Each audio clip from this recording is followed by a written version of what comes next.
You see this? I mean it. If I'm starting to leave you confused or something, this is interactive. Open up, put up your hand or shout at me or something. Okay, so what I'm going to talk about is this is the first of a three-part thing, the other two parts of which I wasn't planning to give here anytime soon, but if you want it, then you should tell an AES committee member you want it, okay? So I'm going to talk about, this is going to just talk about the very basics of hearing. I'm not going to talk about any of the nitty-gritty details. I'm not going to talk at all about spatial sensation. That's another day all by itself. That's probably a whole day by itself. So starting with that, go ahead. This is what we're going to talk about today. We're going to blow through HRTFs, head-related transfer functions, really fast. We're going to mention what the middle ear does. And by the way, this is an incredibly jittery projector. Did you know that? See it? I feel like I'm moving at about 15 hertz here. And I'm going to talk about the middle ear functions briefly. Then I'm going to talk a whole lot about how the cochlea actually analyzes what you hear, and a little bit about what the central nervous system does with it. So with that, go to the next slide. So external acoustics, we have what's called head-related transfer functions. If you have a sound coming at you this way, it diffracts around your head differently than if it comes from the front or the top or the bottom or whatever. Each one of these ways has its own personal impulse response or frequency response. You can look at it either way. That gives you actually a lot of the spatial sensation. It depends on your head shape, your head size, the pinna shape, where your pinna are. People's ears move different people's ears are farther forward, farther back. People's heads are fatter, people's heads are longer. I'm one of the ones with the long head ones, and I have my ears way back, so my HRTFs don't fit the generic very well, so I learned this one very quickly, and they're a personal thing. The fun part of it is, if you use somebody else's in headphones, you'll learn it in a few minutes. Because if you think about it, my HRTFs just changed substantially, and now they went back to more or less what they were, but I don't hear any trouble. And if you think about it, you guys that still have hair left, if you move your hair, you have no trouble doing spatial location, even though you're totally changing your HRTF. So JJ, if somebody has a Kiemer head with some ears on it, somebody else's ears on it, yeah, and they connect two microphones to headphones. After a while, you will adjust. How fast? It depends on how far off you are. Like Kiemer is far enough off of me that it doesn't work, except I have to actually concentrate. What I'll do is I'll start actually reasoning it out, but I'm an extreme example. It depends on who you are. All right. Sorry, Yeah, but it depends on how far off you are. These are very individual. You learn them. They're sort of built into your head. You can't help but learn them. And the interaural time difference is really part of the HRTF. The HRTF, there's a time component as well as a level component at all frequencies. And despite what some people will tell you, it's not just the level component at high frequencies, but we'll do that if and when we get to the spatial part. So if you want to go to the next slide. Okay, here are some very old examples of HRTFs. This is from Fletcher. This was done in 1933 by Steinberg and Snow. Ironically, as I proved at one of my former employers, using these makes a good virtualization system because I know you've heard it. So that data is that old, but it works. And what you see here is zero. What you see here is the solid line is the near ear, the other line is the far, the B line is the far ear, and the difference is the dotted line. So what you see there describes it. You notice it really starts to kick in above a kilohertz.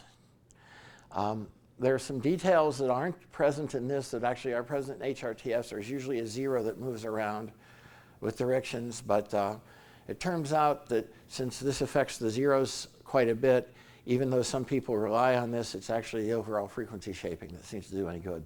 JJ, I have another basic question. Where is frequency on any of those graphs? See, it says 300 cycles, 500 cycles, 1100 cycles. Oh, okay. Yes, those are for different. That's per angle for a bunch of. Angle. The graph is the gain when the angle changes. Yes, and yes, this was done with sine wave generators, and an awful lot of work. So this was before we could zap the whole thing with one sequence. Hello. And did you do that? Let me make sure I have see if I untie the knot, but I don't think I had pulled on that.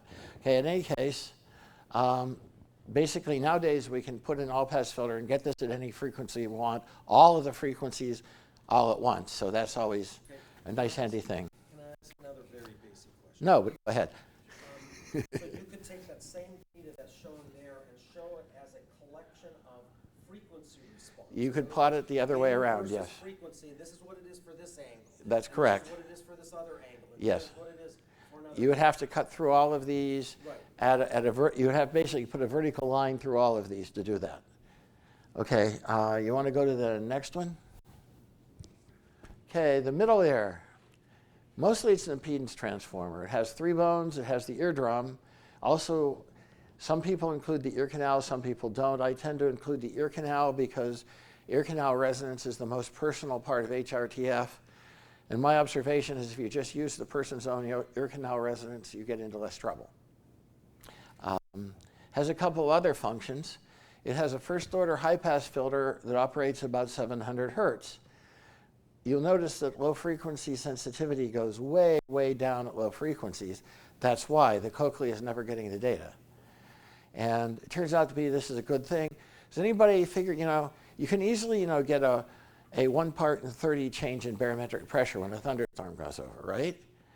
Okay, 1 part in 30 is 30 dB. And so it's 30 dB below 194 dB, which is 164 dB. It's in millihertz. If you didn't have this ability, just the air pressure would be a little bit hard on you. On your ears. The thing that's interesting, like for instance, elephants can hear this stuff, huge eardrums, very low cutoff, and they actually use it with the big wide head. They can actually localize the thunderstorms over there. There's the water, off they go. So it's interesting. Some people, we don't detect it at all because we couldn't use it. Some animals can detect it and do use it. There's a lot of differences between humans and other animals. If we have a chance at the end, ask me about dogs and cats, because dogs and cats have a very good prey sensing mechanism with their hearing. And in terms of localization in X, Y, Z in three dimensions, basically theta and distance, they just beat the daylights out of humans. The impedance of the thing rises at high frequencies, which is a big part of the high frequency threshold elevation, but not all of it. There's also Cochlea Dynamics involved there. And if you really, really, really get exposed to loud sounds, or if you see a bright flash, there's a flinch reflex that will actually cause this reflex to happen before the sound gets there. It will decouple the eardrum from the cochlea, so you get 30 or 40 dB of attenuation. You really should never be listening to that, but it does exist. Can you say a little bit more about that one? Well, Explain it a little bit. basically, the way the 3 bones connect in the ear, there's a little tiny muscle. If you tighten it up, it pulls 2 of them apart a ways. And so the coupling, both the frequency response becomes much more high-passy, and the coupling goes way down, which is like if you see a big flash, that sort of cringe effect you get. Part of that is you actually hear a whoosh. After that, that's actually the muscle relaxing in your ear. You can actually hear it if you get this startle reflex, and it's not a loud noise. Yeah? So I've noticed this weird thing where I can make my ears sort of rumble. Like I was doing it just then, and I hear a deep low rumbling. That is when you're opening and closing the eustachian tube. That's a different problem. Basically, the eustachian tube is what allows you to equalize across air pressure, and that's what you're doing there. Some people can control that. I've always been able to do that since before I knew what it was. Some people can't. But basically, it's the same thing that makes your ears pop when you go up and down hills. And then again, the ear canal either has 1 or 2 resonant points. It can give you between 8 to 10 dB more gain. Typically, everybody has 2, but some people, the second one isn't very big. If it's more or less straight, you tend to get 2 resonances. If it's really crooked, you tend to get 1. Is there any free from having a resonance sample? You're used to it, so it's wired in, you know. It's wired into your expectation. Sort it out. And speech is so redundant that you just don't. And that's one of the things that's interesting. I'm going to talk about the cochlear filter bank in a minute.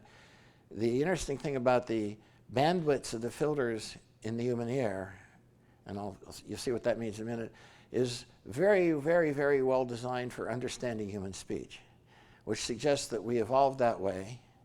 One of the things that's interesting about dogs is some of the domesticated breeds of dogs are starting to actually drift off of the prey thing toward having more of an ERB set up more like humans. And that's the thing. This is why a dog can't understand you, is because their filter bandwidth is too wide. They can hear the energy patterns, but they can only hear broad frequency changes. Whereas humans at low frequencies are really good at that.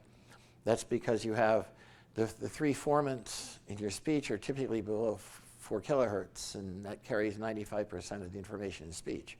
And between 4 and 8 is the remains. JJ, here it says the middle ear can decouple the eardrum from the cochlea if it's too loud. Yeah. Is that one of the three that, to use the popular terms, hammer, anvil, versus It's between them. It's between the incus and the malleus. all right. Yeah. That's what it Yeah. is.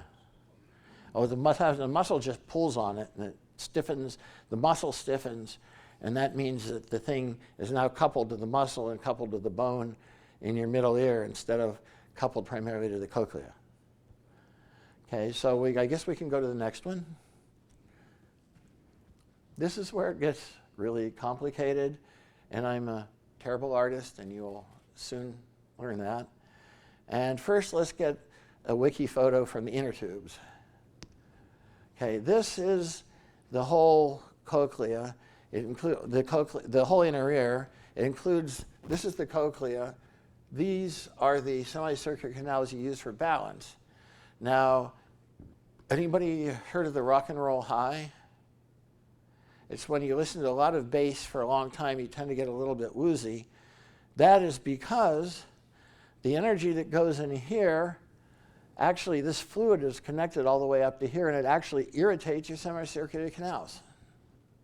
And you should never be listening to anything that loud. I know I say this about every 10 seconds during the average talk, because to date nobody knows how to replace your inner hair cells. But this only happens at very high levels. But basically, we're going to talk, the rest of the thing we're going to talk about is the stuff from here down and around. And you notice that there's these two windows, the oval window and the round window. Those are actually the input and the output from the system. And something you can't see here is there's actually a membrane between the two of these that goes all the way to the end. And actually, one of the things that happens that causes instant deafness is when that membrane breaks. So this is really kind of key to the whole thing. Why is there an output? Because the cochlea is pretty much lossless. So what happens is you pump the energy in from the bone, comes out the other window and just is absorbed by the middle ear. Okay. So the eardrum and all that is on the... The eardrum and all that comes in here. Right. Yeah. So go ahead. Which window? I always forget. The next slide says.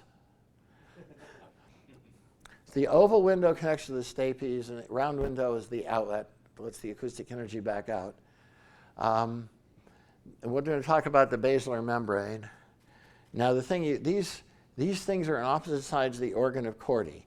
What's that? Well, you'll find out in a minute. I'll promise you that.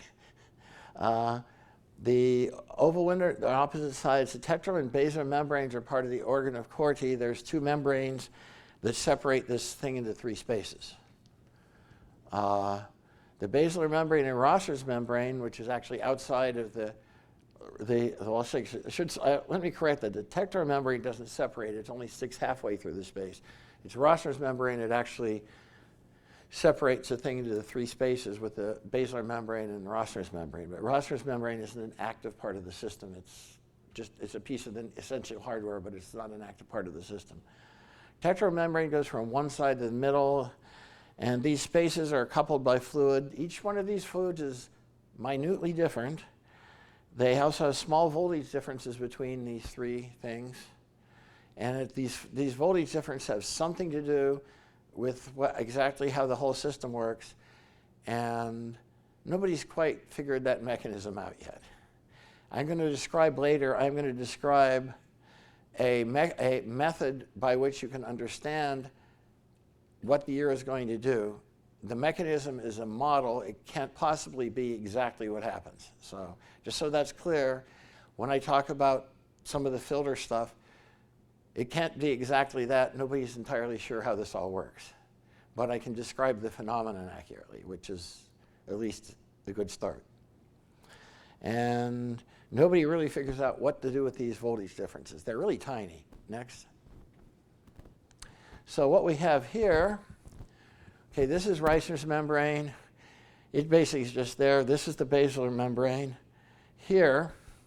So this whole thing gets driven by the input.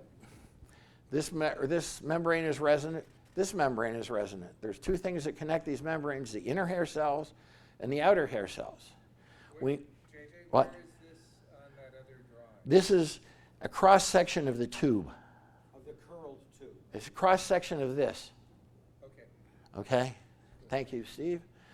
And what happens is we know at least that the inner hair cells are the detectors. They're the things that eventually, after it goes through a couple of synapses and stuff, actually send the information to your brain. These have to do with the tuning of the membranes and the gain of the membrane. And that's where this is still very much in the air. The inner hair cells are much more sensitive than they are expected to be. Part of this is actually due to proteins that create a duct that's almost big enough for the calcium ion to travel through, but when you stretch it, it opens it out and it can actually tunnel. And that's one of the mechanisms that still doesn't account for the whole sensitivity. Well, I'd love to tell you what the answer is, but I can tell you how it will behave. Now, the thing you need to know about the basilar membrane is it's very, at the input end, it's very tight and very short. When you get all the way up to the helicotrema, which is the far end of the far end of the cochlea, it is very wide and very loose. Now, if you think about what you have there, is you have a mass of fluid, and then a spring, and then a mass of fluid, and then to the exit. So those of you who've ever done who's done a traveling wave filter?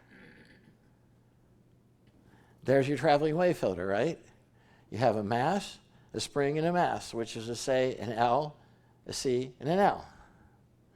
And it's actually even more complicated than that. I'll show you an equivalent circuit in a minute. Don't try to solve it. It'll just give you splitting headaches. Getting the component values is more or less impossible. JJ, quick question. Yeah. Is this mechanism more of an encoder?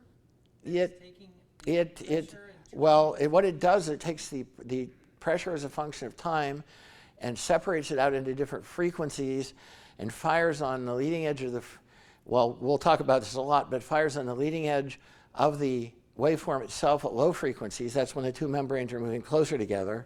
And at high frequencies, where low is below 500, high is above 2 kilohertz, it fires on the leading edge of an envelope. In between 500 and 2 kilohertz, it fights with itself. And so you actually have less phase sensitivity in that region. So I'm going to talk a lot about the properties of this. But the thing to remember is we're going to have this thing that detects when these things move this way, and we're going to have these things that affect how it bends. So go ahead. So remember, this is tiny. The whole thing is that big. It's established the inner cells do almost all the detection. The outer cells provide compression. What do I mean compression? Well, the way that the outer hair cell, the way it works is that the outer hair cells change the gain of the system, so you can take the 30 dB signal-to-noise ratio that you can get from the inner hair cell. It fires 1,000 times a second. There's your 30 dB. Shot noise is shot noise. But it takes that 30 dB and it maps it over about 90 dB. And now, you know, we were talking about how this is frequency selective a little bit.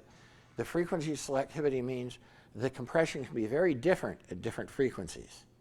So if you're listening to a high-pitched sound, there's no compression going on at low frequencies at all, and you can get a 70 or 80 dB spectral tilt and easily hear both of the stimuli.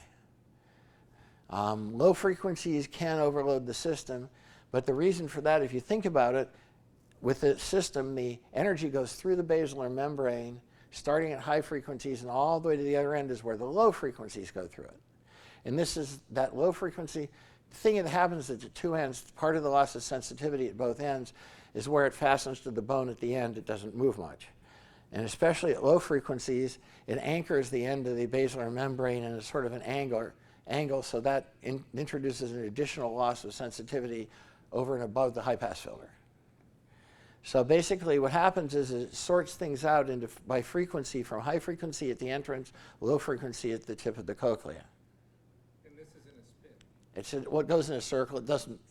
You've unfolded it with your hand. Yeah, I've unfolded it with my hands, but it's 2.5 turns, and it seems to be Low frequency end is where the basilar membrane is. but low. It's 4 times wide. At the low frequency end, it's 4 times as wide and much looser. And since this is an active problem, you can't actually tell exactly how loose unless you can examine this in a living organ without damaging the fluids. Good luck with that. This is not something you're ever going to get a real. Someday somebody will figure out a way to model it, I think, but that's about it. But what it amounts to is you have a traveling wave filter where the high frequencies go through very near the entrance. The lower the frequency it goes through, and then goes through farther down, and where it goes through is where it's detected. But if you think about what this means is when this gives you another characteristic of a traveling wave filter, where once the energy goes through the filter, it doesn't affect the rest of the filter at all. So this is where, if you ever heard this phrase, upward spread of masking, that's because high frequencies have gone through the basilar membrane and cannot affect the lower frequencies that are farther down in frequency, but low frequencies are moving the entire basilar membrane up to higher frequencies. So this means that the filters are not symmetric.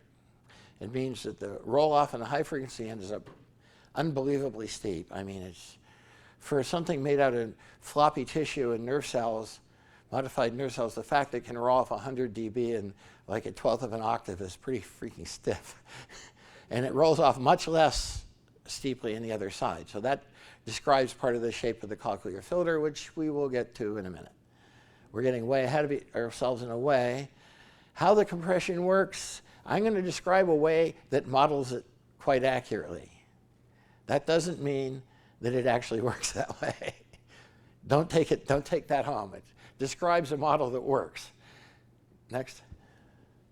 So This compression that's done by the outer hair. the outer hair cell is depolarized. I'll talk about that. 30 to 90 dB. Can I push you off for a minute, because I will get to that. So basically we have a filter bank, high frequencies at the input end, low frequencies at the far end. It's a biologically related transmission line filter bank. The outer hair cells change the stiffness and change the coupling between the two membranes. Now, those of you that have done resonances, if you take 2 second-order resonances, you couple them, you get 2 modes, and one of them was an in-phase mode, and one of a phase mode, the other one's an in-phase mode. And this creates a great model for figuring out how the compression works, as we will see in a minute.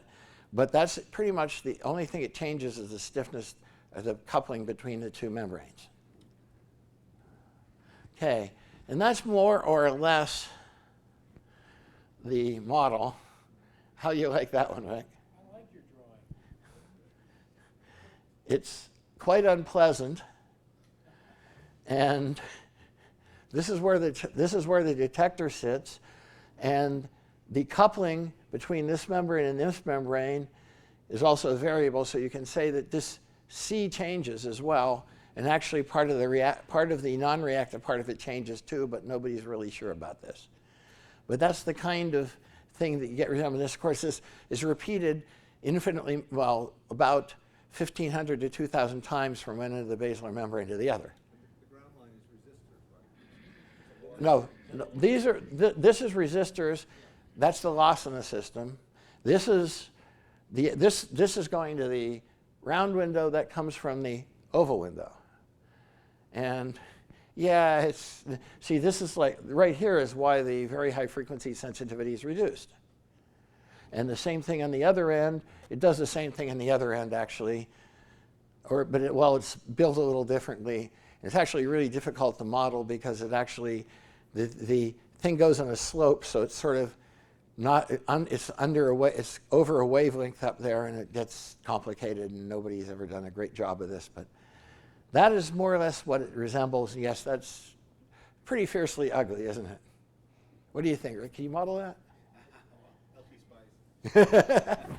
You need about 1,500 of these nodes. It's like the nerves are monitoring the voltages on the capacitors. Yes. Well, voltage on this capacitor in particular, not that one. And if you think about that, it means that when these things couple more, you're going to see them do this between the two resonances. When they don't couple, they're going to do this. And you notice this is testing the difference, and that difference is a key thing. At least I think it is. Exactly how the resonance works is a good question, because the endolymph is way too thick for this to just be a thin fluid-driven thing.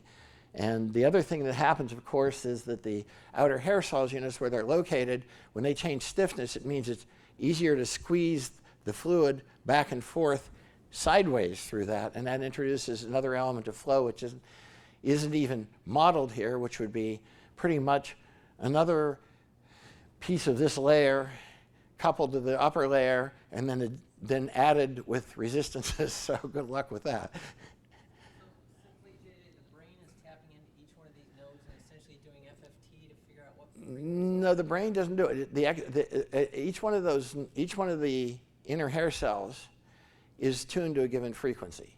So that's what does the frequency separation. And then it goes from high frequencies to low frequencies. Everything above about 16 kilohertz is in the highest bandwidth. Everything below about 70 is in the lowest one. All right, and then it trickles down. And then it goes down, figure 40 hertz wide over 70 until 40 hertz gets narrower than a quarter of an octave, and then it's a quarter of an octave. That's not exactly right, but it's within the range of the differences in people. And since nobody's identical, you know, this is So it's linear frequency at the low low frequency and log and log frequency at the high. It's pitch on the high end instead of frequency. Well, it's Sort of. it's not even that simple. What is the critical band? That's it. Well, now the better thing to use is ERB. These are critical bands or ERBs. I apologize to the microphone. If equivalent rectangular bandwidth. This is the old take on this with critical bands. A guy in the 1950s took a ton of data both from Fletcher and from Zwicker and did a whole bunch of analysis and figured out what the bandwidths of these filters were like. Now, he did a fantastic job for pencil and paper and mechanical calculator in the 1950s, but in fact, he estimated that the bands were quite a bit too wide. Typically, there's 25 bar. This was memorialized as the bark scale. Now, 0 bark is 20 hertz. 25 barks is around 18 kilohertz. And there's a bunch of equations that help you estimate this and so on. The problem with the bark scale is it's too wide at low frequencies and kind of too wide at high frequencies. And the reason you use the ERB scale now is the bark scale has different behavior at different frequencies. The ERB gives you the same behavior in different ERBs. You don't have to change the signal-to-noise ratio and the noise masking ratio differently at different frequencies. It's consistent across ERBs. And ERBs have a great deal of advantage in being able to stick, some 3 or 4 million observations into MATLAB and tell it to go work for a week. That's definitely an advantage that Scharf did not have. And this is where perceptual coding comes in? Well, perceptual coding comes in by using the masking thresholds, but we're not to masking. Within the ERBs? Within each ERB. You figure out masking threshold across the ERB, then you apply it to whatever's doing your quantization properly. That sounds easy. But ERB is a set of frequencies. It's not a fixed set of frequencies, and the ERB is the bandwidth of the filter chosen at any point in the cochlea. It's not like we have, But the Vark scale was a set of frequencies frequencies, and then you're contrasting, you're saying ERB is in bark, but Well, bark scale and ERB are the same thing, that you could be at 1.5 barks or 1 3/4 barks. but those are frequencies. But each one of those, yes, each one of those can be equated to a frequency. But the filter is an ERB wide, is the thing to remember. It's the range. It's a range of frequencies. So that means when you're listening to a sine wave, it's exciting a range of the basilar membrane, not one point. And how you do pitch detection is interesting, because we'll get to that phase shift thing again in a minute, but it means that you have, below a kilohertz, it means you have a great big switch in the firing time of the neurons as you go through the center frequency, which really makes it much easier to detect pitch. Okay, so if we go to the next one, it's messier than that. Everything is nonlinear. The detection is mixed between leading edge and level. So if you put in something at high frequencies that is continuous, it will continue to fire without even a leading edge being present at a lower rate, but you will still have a sensation. Obviously, if you hear something screeching, you know the sensation does not go away. But leading edges are favored, and the reason for that I'll talk about in a minute when I talk about how the compression works. But basically, what happens is the compression takes about a millisecond, about 0.8 milliseconds really, to propagate from the inner hair cell through the synapse to the outer hair cell to depolarize it. So if it's very quiet and you hear a quiet noise, the leading edge of that noise is nonetheless quite loud, because the system was turned all the way up, as it were. If you have a continuously running set of things, continuous running sound, then the system is, if you will, turned down continuously. Now, part of that leading edge thing is why you guys can understand me out there. You guys are all well into the reverberant field in this room. But you have no trouble understanding me. That's because you hear the leading edge of each pitch. And that leading edge is emphasized in the loudness, loudness being the perceived intensity, not the actual measured intensity. So what happens is attacks have an overemphasized loudness compared, and it doesn't really look like they're that loud because they're short, but compared to what they would look like if there wasn't this compression, they're heavily overemphasized. What's a leading edge in pitch? Oh, leading edge is a leading edge of a waveform. No, leading edge of a waveform. It's a waveform. It's a waveform. Okay? And this creates a filter bank. That filter bank is why you can understand things. And this is an example of some filters. If you look at these are plotted in the bark scale, and you notice that the filters are narrower than they should be, both at high frequencies and low frequencies. That's because this is actually more accurate than the bark scale. This is only some filters. And bear in mind, each one of the inner hair cells you can assign a filter to. So there's at least 1,500 of these, between 1,500 and 2,500 of these. And each one goes in order from high frequency at the end to low frequency at the other end. But we can't map that bottom axis to hertz. I mean, Yes, you can. You can map that bottom axis to hertz. Okay. Boy, I'd like to see that. Approximation using a couple of arctan functions is almost perfect. I just don't know what 5 barks is. That's all. Well, it's about 560 hertz, but All right, go ahead. Okay, so how many filters? Well, every inner hair cell group, if you will, has a filter characteristic. The filters overlap a lot. We use an ERB, which are the estimate of the filter banks, and there's about 90 or so 1/3 ERB filters. Now you say, 1/3 ERB, wait a minute, you said it's an ERB wide. Well, actually, it's shoulders that are an ERB wide, but there's actually a peak in the middle too, which is even newer work, but this is also what makes, this is not perfectly documented yet, but it makes for a better, lower rate, higher quality coder. It makes for a better estimation of loudness if you're trying to estimate instantaneous loudness of a signal. So it's obvious it's pretty much that way. Exactly the shape probably varies by individual. So basically you can figure that actually there's a peak in the middle third of the ERB and then shoulders, And below the shoulder on the high frequency end, it just goes wham.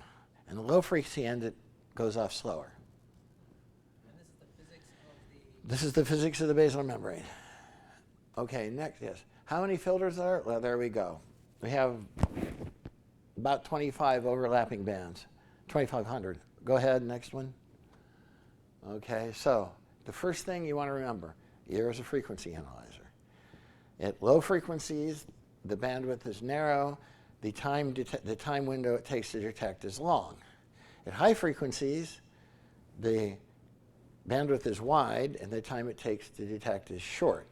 Remember, when you have a frequency selective filter, the bandwidth of the filter times the length of the filter is equal to a constant. So if you make the filter wider for the same amount of rejection, the filter will also get shorter. If you make the filter narrower in bandwidth, the filter will get longer. And like they say, this isn't just a good idea. You know, it's the Heisenberg uncertainty principle of sound, basically. I mean, it's fundamental to the mathematics. You can't be rid of it, and it's how your ear works. I mean, if you look at the length of a cochlear filter at low frequencies, well, the complicated ones we use are almost 3,000. At 96 kilohertz, almost 3,000 lines long, and the shortest ones are about 80 lines. So you know that's a big difference in time-frequency trade-off. So this is an important problem for coding, but I wasn't talking about coding today. But it means that you detect things a lot faster at high frequencies. But on the other hand, you can detect phase at low frequencies. So it's not altogether as different as it might be. Can you say that again, JJ? So phase? At low frequencies, you can actually detect the leading edge, when the leading edge defined as when the two membranes move close to each other. So you will actually get a firing at each of the leading edges. And that means, among other things, that you can detect ITDs that are much shorter than the filter length. Except when you're doing heavy compression, because when you do heavy compression, obviously the filter shape changes. And when you do the heavy compression, that means that you confuse it during the time the compression is happening. Can you define ITD in this context? Interaural time difference. It was actually in one of your earlier slides and unfortunately you skipped it. Sorry about that. And can you relate what you're talking about phase with our experience, let's say listening to music or hearing a sound in our environment? How does that end up manifesting that we can Well, at low frequencies, after it goes through the cochlear filter, you can detect a certain edge of it. At high frequencies, you can detect the onset of an envelope. Between 500 and 2 kilohertz, you detect some of each, and the mechanism actually breaks down. To give you an idea, if I do a 1 ERB wide Gaussian pulse at 100 hertz, you can hear a small image shift at about 2 samples at 48K. If I do it at kilohertz, it's up to 6 samples. If I do a broadband signal from 2K, a broadband Gaussian pulse from 2K to 20K, on the other hand, then you're down well under a signal, well down under a sample. You can get down to between 5 and 10 microseconds with a broadband signal, because you can. And the difference between onset and the 2 ears. That's why with high frequencies you have very good. Yes. If you have very good placement, if it has an envelope. If you have one of those stupid power supply beepers, like one of the ones we have at work that goes beep, you can't locate the thing if you got your ear stuck into it because the envelope is flat. And it's basically the same intensity everywhere in the room. Have a nice day. That's why all beepers that need to be localized should go not. So this is directionality that you're talking about at this point. That's answering the question Well, of where the phase is. this plays into directionality, plays into the spatial sensation, but we're just barely scratching the top layer here. Okay, so these shape, we know a fair amount of things. We know this is the case. They've actually done experiments on live but not very alive cats. It's a horrible thing to do to a cat, but they actually know that these are true by measuring the auditory nerve. And then you get to the first two roles of audio frequency, audio processing. Don't add new frequencies. You have a frequency analyzer. The ear is horribly nonlinear, so you'd think nonlinearities wouldn't bother you, but yes, they do, because a nonlinearity in the time domain creates new frequencies. New frequencies changes the excitation pattern on the cochlea, and you better believe you hear. That's why high order distortion is bad. If you think about low order distortion, is only going to be an ERB away or two, and low order distortion is, if it's second order distortion, you're not going to hear much unless it's the IM that results from 19 kilohertz and 20 kilohertz and gives you that 1 kilohertz tone, which you can probably hear 100 dB down. But that's because, like I said, the compression happens in that ERB, on that excitation. Excitation somewhere else where the two filters don't overlap is unaffected, except when you flinch by the flash thing, and that's actually a mechanical thing, not a cognitive thing. Okay, so go to the next one. Now, compression.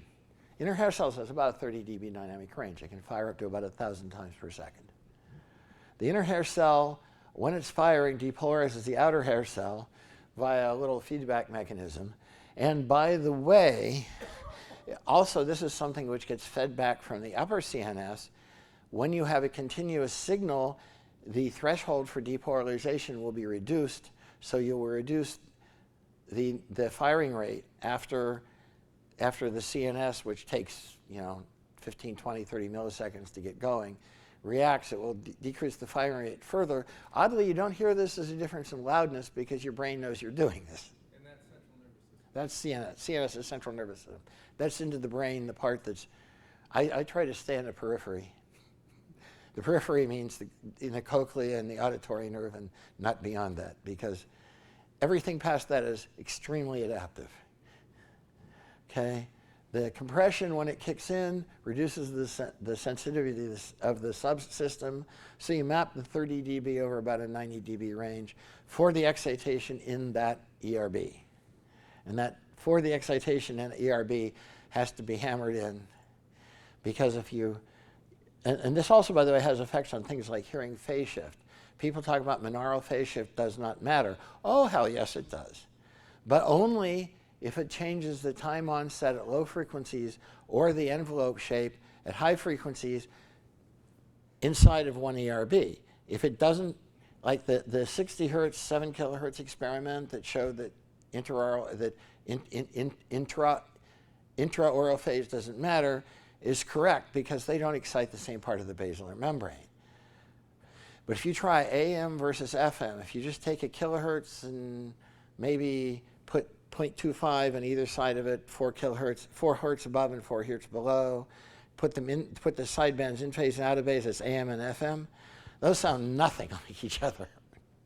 So that's the proof. I mean, and you've heard some people maybe say, we put in 1,000,000 degrees of phase shift and it didn't matter.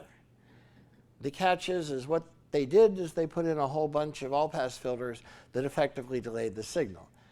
And 1,000,000 degrees, if it's a linear phase, 1,000,000 degrees at 20 kilohertz, and 100,000 degrees at 2 kilohertz, and 10,000 degrees at 0.2 kilohertz, and so on and so on.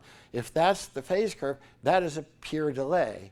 You don't hear a pure delay into one ear. You just don't. So there has been a lot of misinformation on this subject. Yeah? This compression, is it across the whole band? No, it's in each of the filter bandwidths. That's impressive. That is an important, very important characteristic. That means, among other things, that when I'm talking, the energy in my upper formant is much lower than the energy in the lower formant, but it's almost the same loudness. And that's how you understand speech. Because it's mechanical, do adjacent...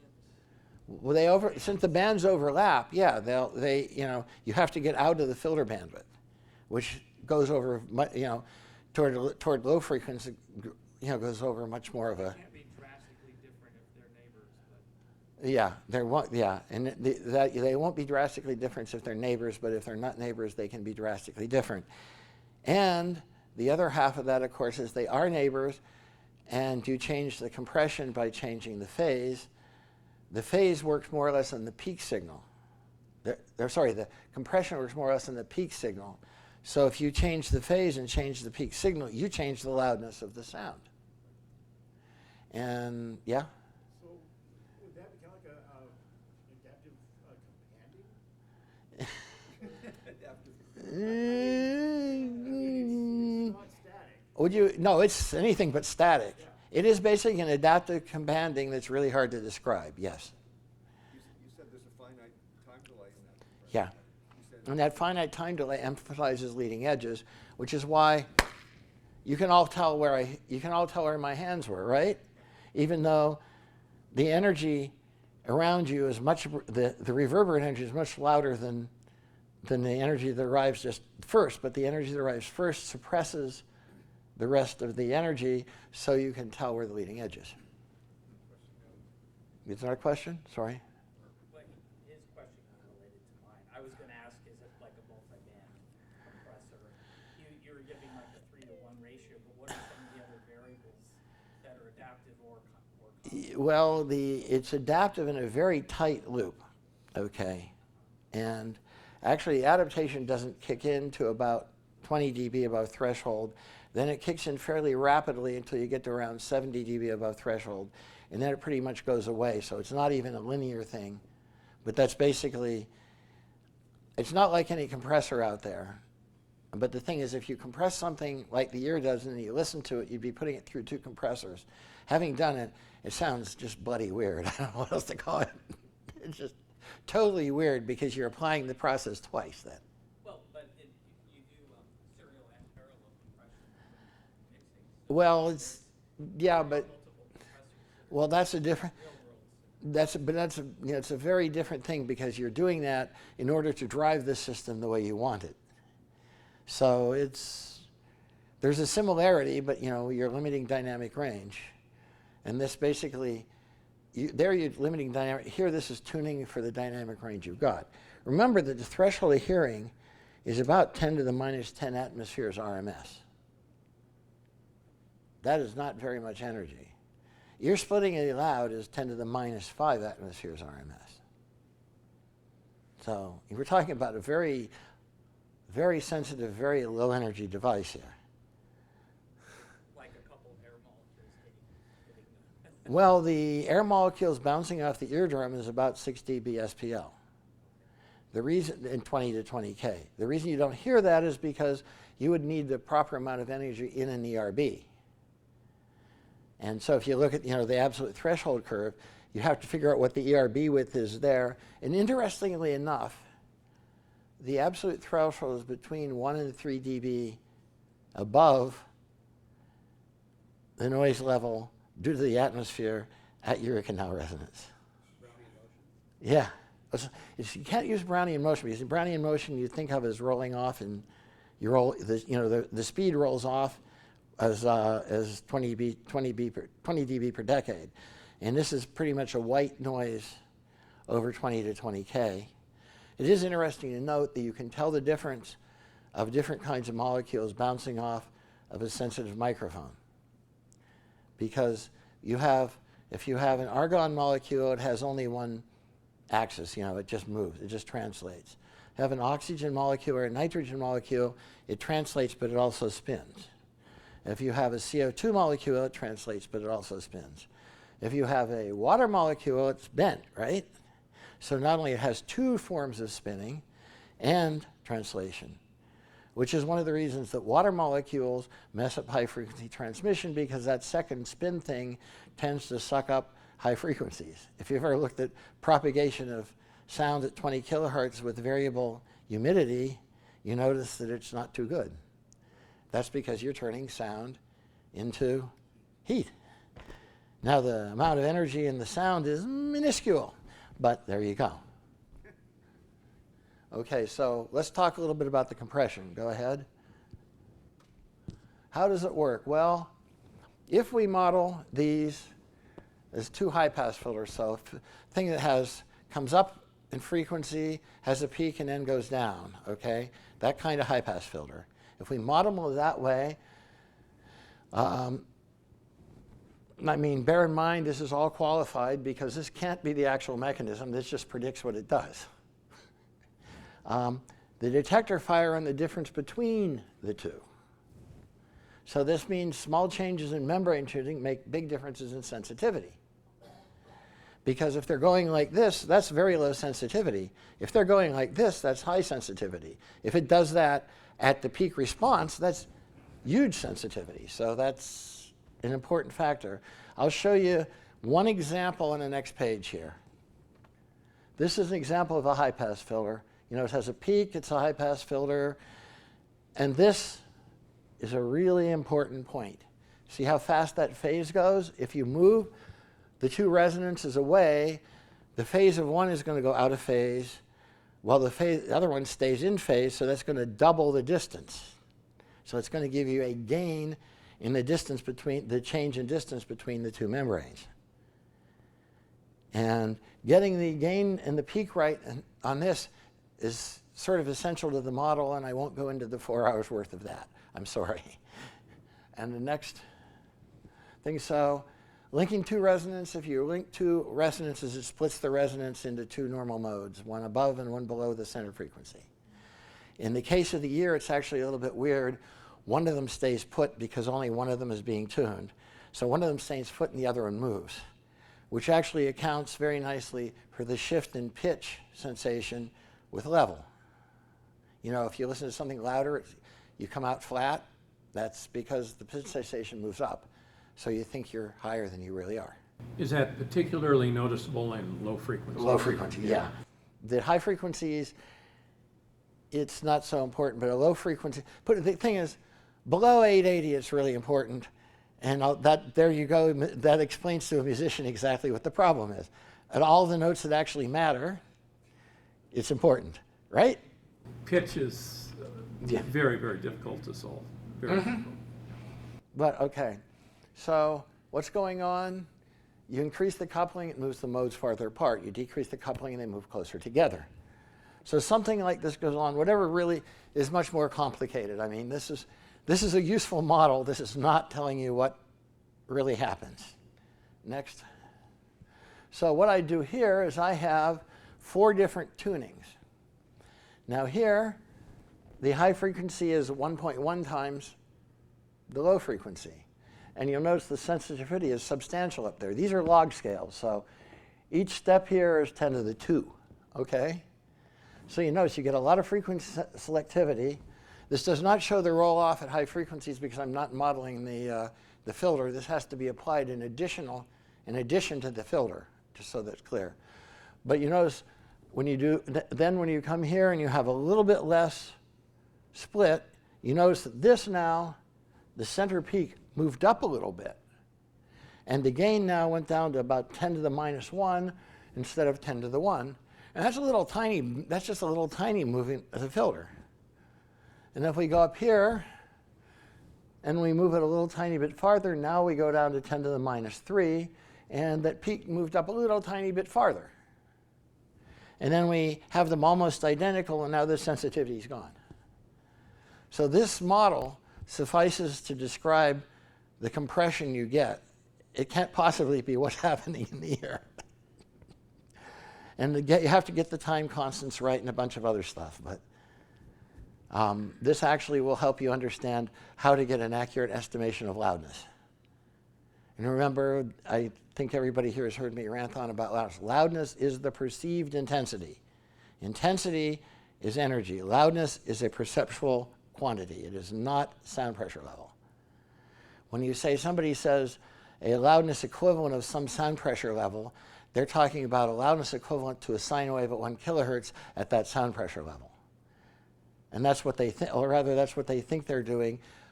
Some of those models like 1770, 1771 are only good if you assume you know what the input spectrum is. I have some serious problems with 1770. It is, however, better than nothing. Who's 17? There's a standard called 1770, which gives you a loudness equivalent in dB SPL. And Is it somewhat related to the Fletcher-Munson curve? Because that also gives you. I will only, okay, we can retire to the Black Raven and I will tell you what I think of it, okay? Next. So we see how that fast phase shift means when you have low frequencies, you're going to see a whole bunch of neurons firing like this on this half of the wave, and then a whole bunch firing like this on this half of the wave. And the change between these firing and these firing is really fast. And there's your pitch sensation. Because the brain can easily detect they're going like this. And so it can figure out where the center is. And by looking at the amplitudes, apparently some people can do ridiculously well in pitch. But that's where the information comes from. And that change in the phase shift is something that's been noted, at least in a cat, in a living organism. Maybe one quick thing might be a distraction, but is there any understanding of, like, do some people have a frequency counter that gives them the ability to name those pitches? Well, what goes on with people, some people, the wiring that they've either learned or just grew with, the wiring from the basilar membrane in, is just to the point where they can identify that neuron as that pitch. I mean, So they somehow wired up. they were just wired up really well. And you have some people, I'm married to one, for instance, it's pretty clear they're a bit scrambled. Relative pitch is not even present. And most people are more like me. I have actually really good relative pitch, but my absolute pitch is a joke. You give me, and then I know where I am. I think I missed something. So what's the width of the ERB again? Typically? About 40 hertz at low frequencies, about a quarter octave at high frequencies. But we can obviously hear. Yeah, but the point is there's many neurons in there, and some of them are firing like this, and some of them are firing like this. So this change in phases tells you where in the middle of that wide band it is. Otherwise, you'd be out of luck for pitches. On your hands, is this, What I'm showing, basically, okay. Can we put this up so I can draw? Sure. I'll just draw on the board, sorry. This will be even uglier, but.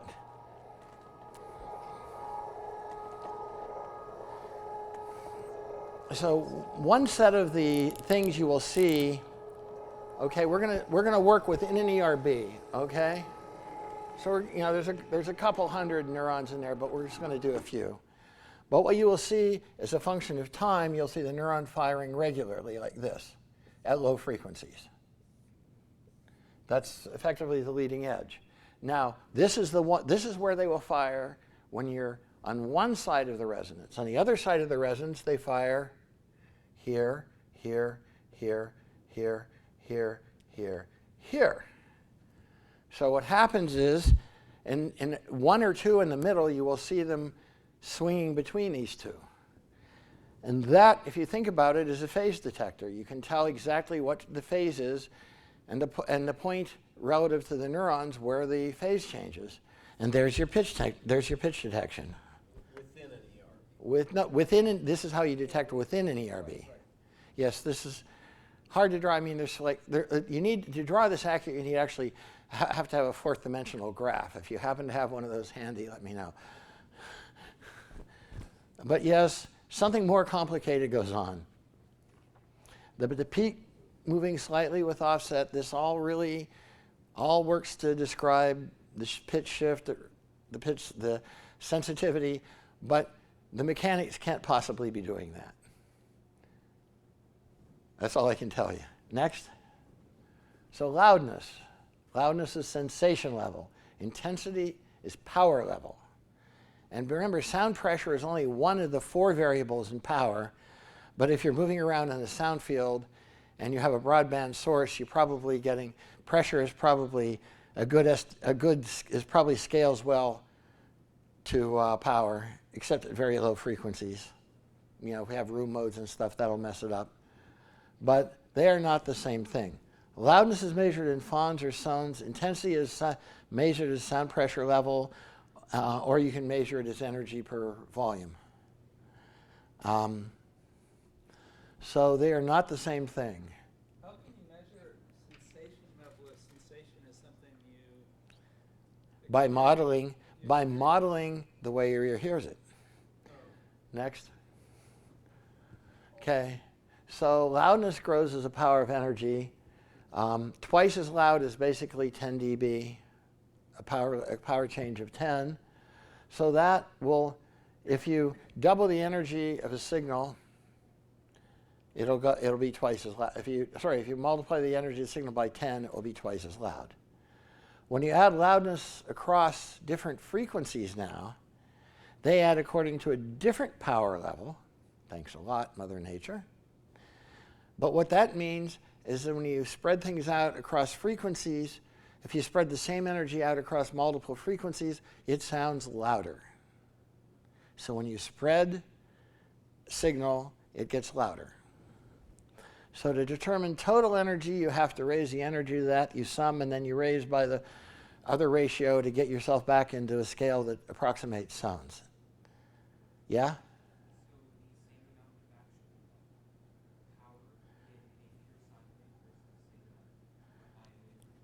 Well, if you take, say, just to do again now, say if you have a tone at 1 kilohertz, if you push in half of the energy at 1 kilohertz, half of the energy at 2 kilohertz, it will be louder. Okay? When you get to a complex waveform with time domain components like a violin, your answer is still yes. For the same energy, it will be louder, but how much depends on the shape. It depends on the interaction with the ear compression and stuff like that. So it's not a real simple answer, but yes. I think you have the general idea. The details are hairy. Is that because, or you might have said already, excuse me if you did, is that because if a particular frequency is louder, there's compression on it, and if it's spread out, then we're not doing this compression on this one or this one? You're not doing as much, precisely. Less compression on each component, precisely. I didn't say that, but that's precisely the reason. Go ahead, next. So the point is, the loudness and energy only scale when you don't change the spectrum.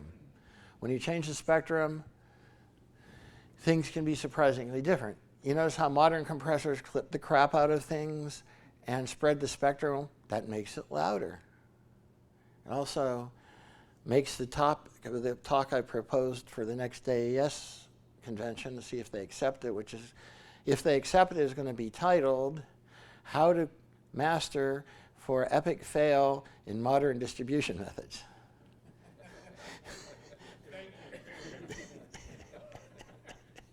Paul came up with that title. I'm much too analytic, but I only had to do is hear the title once. The term epic fail is perfect. So go to the next slide. Okay, this shows, and this is approximate, if this curve shows a constant energy signal spread over more and more and more ERBs. You notice the loudness goes up by about a factor of 2. So by spreading the signal out over the whole spectrum and having that whole spectrum being over the absolute threshold, you can actually have the same loudness increase as you would by raising the energy by a factor of 10. So spreading out the energy works. It also has all sorts of other problems, but I think anybody that's ever listened to a modern K-pop production knows what I mean. I was entertained. This was the last talk I did, but I'm entertained. I have now found, just take a track off a CD and do a histogram of all 65536 levels. I have found a histogram where 0 is the most common, as it should be, -1 is the next most common, and +1 is the third most common. And everything else is a factor of 100 less. That's a square wave. It isn't quite a square wave, but It was compressed, it was Ricky Martin getting, it was worse. No, Ricky Martin, La Vida Loca is moderate in the modern this world. is when you load it up in Pro Tools Yes. and it's a big blue band. Yeah, but Ricky Martin is now moderate. Right, okay. But It's still worse. highly compressed. That's one choice of words. I mean, the other thing it does, it puts in so many intersample overs that DACs do bad things. What? Sigma delta DACs. So sigma delta DACs do bad things because you can't see in the guts, but when you see a signal But I should have brought this with me, shouldn't I, Bob? Bob did the other half of the talk, but when you see a signal where the input to the DAC goes like this, like that, sort of, where these two are clipped, and the output goes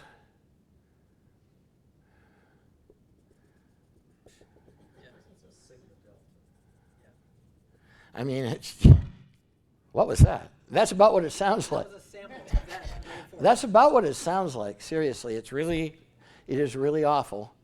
It's because it's taking something that's periodic and low frequency and just adds this crunch. I don't know, it's just sort of like, what did you do to my music? So this is another problem, but I'll get off of that. That's a different pet peeve. Next. Now this is the last couple slides. This one is important because you have the ear. This is from the cochlea. You have a thing that basically will integrate loudness. It's not a linear integrator. It's got time delays and stuff built into it. But basically, it takes the partial loudnesses that come in here, converts them in, goes from multi-megabits per second to about a megabit per second, which goes into upper facilities, which are, we'll find features, like, for instance, phonemes, human speech, stuff like that, which goes into the final level of analysis, which is about, gets you down to a couple bytes per second. And the point is you take something that starts out with many megabits and gets down to maybe 10 bits per second. And the really important thing to notice is that feedback, like if you listen to this versus that, can change where you focus, totally changes what you experience. Like, you notice that air conditioning noise? Okay, how many people noticed that air conditioning noise before I said it? About 30%. There you go. And those of you who do probably do sound for a living, but that's a hard thing to try in an acoustics group. But the point is now you hear it, you just hear it all the time. And how many of you have seen the gorilla movie? The basketball. The point is, if you're not expecting something, you just won't notice it. This thing has, I shouldn't give it away in case somebody, I don't have a copy of it. I'd love to play it, but I don't have a copy of it. But basically, it goes to show is you will see what you focus on. Now, say if I'm the salesman and I say, listen how this cable makes the high frequencies so much clearer, and you plug in a different cable. And now you're going to pay attention to the high frequencies, and now they sound different. Bollocks. So it's just rolling off. Or that's an inductive cable, so it's emphasizing the high frequency. Oh no, it's one of the quantum cables. I saw one that claims to reduce the charge in the electron by a factor of 10, which reduces the fine coupling constant by a factor of square root of 10, which means that every nucleus in the world would immediately turn into just free protons. But details. Yeah. What? Increases the price by 10. No, by about 1,000. That would be another subject, but the AES never quite really wants me to say what I really think about that. Okay, one more. It's really heavens by anything. Everything, really. If you're in a bad mood, it's probably going to sound worse. Unless, well, I don't know, if you're in a bad mood and it's and you're playing and you just turned on something like Smoke on the Water, maybe you'll feel better at the end of it, but yes. Of course, that means you'll also be doing that. Or to put it the same, there. We'll put it that way so you're sure which way I'm turning it. So thank you. Next. There you go. And that wasn't too bad. That got a little bit long. I guess we will do, we can have question and answer if you want. Let's take a break and then come back. Thank you. I appreciate that. For like 10 minutes. And, Yes. And everyone sign in if they want to get. Water. Water. Water.